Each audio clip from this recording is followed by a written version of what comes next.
Welcome to the skies over Colorado, February 2021. I'm Staff Astronomer John Ensworth for Longmont Public Media.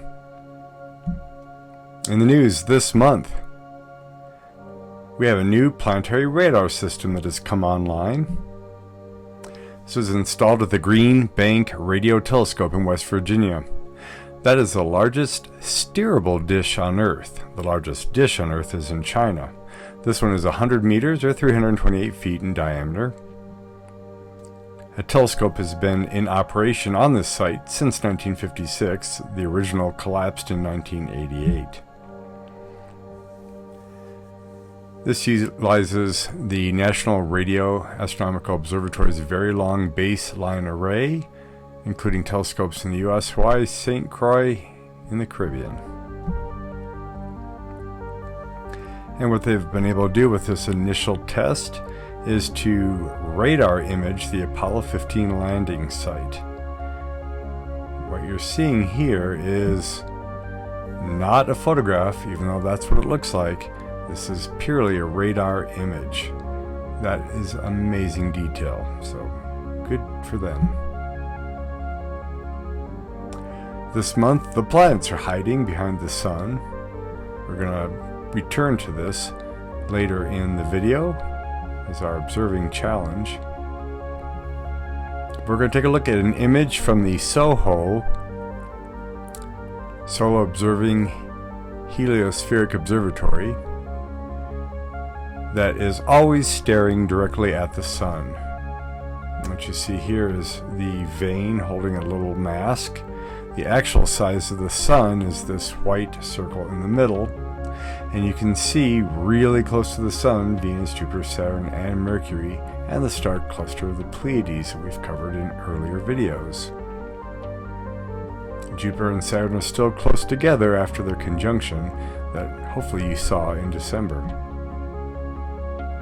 The SOHO spacecraft is located at the L1 or Lagrange 1 point, 1 million miles sunward from the Earth. So it is always able to stare directly at the sun and nothing ever gets in the way. Is the Martian landscape leaking water?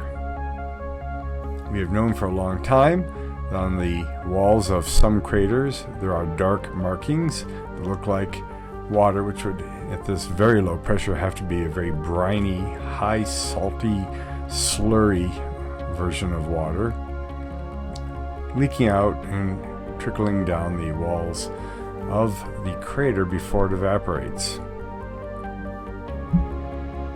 A new study, they have conducted lab experiments mixing sulfates, salts, ice particles, and volcanic ash, similar to what is expected on the surface and also directly measured on the surface of Mars.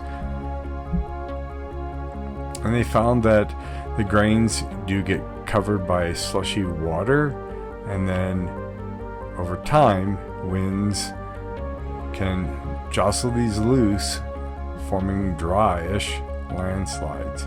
But it is not the same mechanism as having actual body of water, which we know there's a lot of water in the crust of Mars. It's not leaking out here necessarily. Future missions will work to resolve exactly what's going on and if this simulation is correct. Your Astro 101 fact for this month are that we use different frequencies of light when we are observing the night sky, and radio astronomy, particularly that used for the radar earlier, is just one of them. Looking from shorter wavelength on the left with gamma rays all the way to the longest wavelengths on the right being radio waves. This is all different forms of light. What we see with our eyes is this narrow little strip, visible light right in the middle between ultraviolet and infrared. The universe is doing different things at these different energies, X-ray and gamma ray, very high energy events. Our radio astronomy is often showing off cooler events or things in which electrons are being excited to high energy. All these different frequencies give us different windows on the universe. The sky above your backyard this month. The moon begins the month at last quarter, February 4th. Middle month is pretty close to new. You can see that our full moon is now a few days back from the end of the month, even though this is a shorter month. The planets are definitely changing now. The sun is moving eastward through the sky. It's overtaking all the planets we were able to see in the new year. Mars is still high in the south sky at sunset, and it sets after midnight in the early month and around midnight at the end of the month. So that is the big beacon of red, non-twinkling, star-like object in the southwestern sky. Also in the evening, Neptune sets shortly after sunset early in the month and then is too close to the sun by the end of the month to see, while Uranus sets near midnight early and then around 10 p.m. at the end of the month. Mercury is low and very difficult to see in the evening sky at the 1st of February. Taking a look at the sky chart. Here is mid-month, just after sunset. There's Neptune, Uranus, and Mars up highest. On either side of midnight, Mars is going to be the only thing early in the month, and then it'll be down in the southwest and difficult to see. Not a good view in the binoculars or telescope. Basically, mid-month, midnight, the sky is turned over to the stars and not the planets. In the morning sky, all the planets we've lost are going to start reappearing on the other side of the sun. Venus has been up for a few months, easy to see in the morning sky. It's getting lower and lower, getting kind of lost in the glare of sunrise by the end of the month. Jupiter and Saturn emerge later in the month, but are still very difficult to see, and Mercury joins them, actually going between them at the very end of the month. Taking a look at this, here's sunrise just about to occur. There's Mercury, Venus, Jupiter, Saturn, and even Pluto, which you're not going to see in your backyard telescope.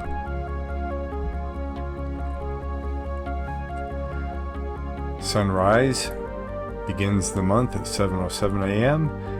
and backs all the way to 6:34 a.m. by the end of the month, and sunset changes from 5:19 to 5:51 p.m.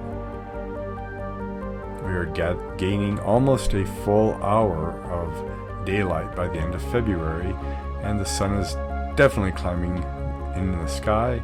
Local noon, we're going from 33 degrees above the southern horizon at the beginning of the month to 43, 10 degrees higher. Your feature object this month is the sun, since it's blocking a bunch of planets right now. On average, it is just under 8 minutes and 19 light seconds away from us. You've heard of light years, and that is how far light travels in a year. That's a distance.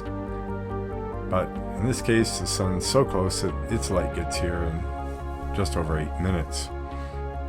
That's just about 93 million miles. That changes about 3 million miles from our closest point in the beginning of winter to its most distant point in the beginning of summer.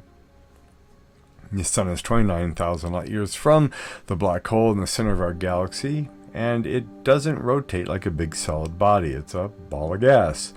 So the equator actually rotates every 25 days, and the poles every 34 days. It is definitely the brightest thing in the sky, with the brightest nighttime object being a -1.5 for Sirius. Dimmest thing that a person with good eyes can see in a dark location is about 6th or 7th magnitude. The sun is at a stunning -26.74 magnitude. Your Colorado Observing challenge this month is to try to see, maybe with binoculars, this clustering of planets at the very end of the month. By 7:20 a.m. the sun will be up, they will be invisible. Back it up to 6:20 a.m. the sun will still be low, have a few stars in the western sky, and maybe be able to pull these out, a few of them by eye, a few by binoculars. You have multiple conjunctions going on here, and that would be bigger news if people could see it easily. The astronomy events near Longmont. Few things are continuing via Zoom and other web-based applications. Longmont Astronomical Society, February 18th at 7 p.m. will feature a walking tour of the optical history, artifacts, and anecdotes from the Astronomical Lyceum John W. Briggs. Check out longmontastro.org. February 19th would have been their open space telescope night, and those are not yet back. Little Thompson Observatory in Berthoud is closed through June 2021.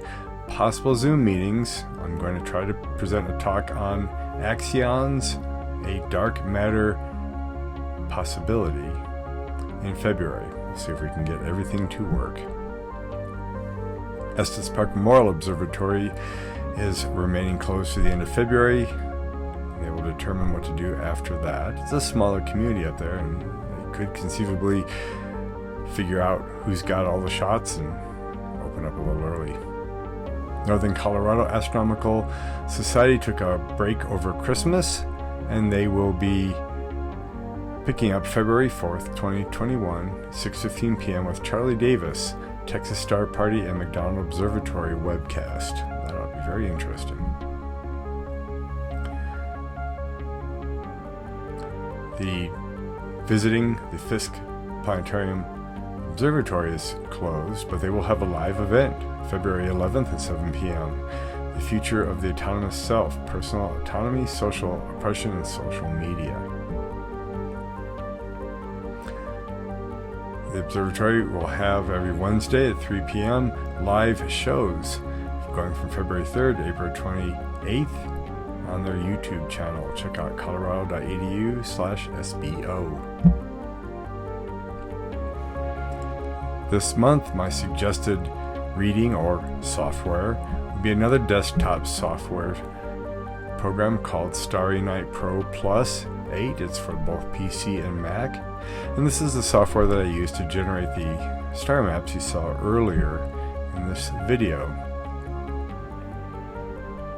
It's got a very intuitive set of controls across the top, menus that pop in from the sides to give you a lot more functionality and even teach you about astronomy. Has a wide range of features, imports current asteroidal and comet data, has some very carefully curated databases with as many errors removed as is possible. They have a complete space and astronomy pack 8 starting at $60, then through Night Enthusiast Pro and Pro Plus 8, which is what I use, at $250. You get telescope control and other functionality that can help you with an observatory. I have programs at starrynet.com. This is not a paid ad. If you have any additions or corrections, please email me at johnensworth@gmail.com. This has been The Skies Over Colorado, February 2021.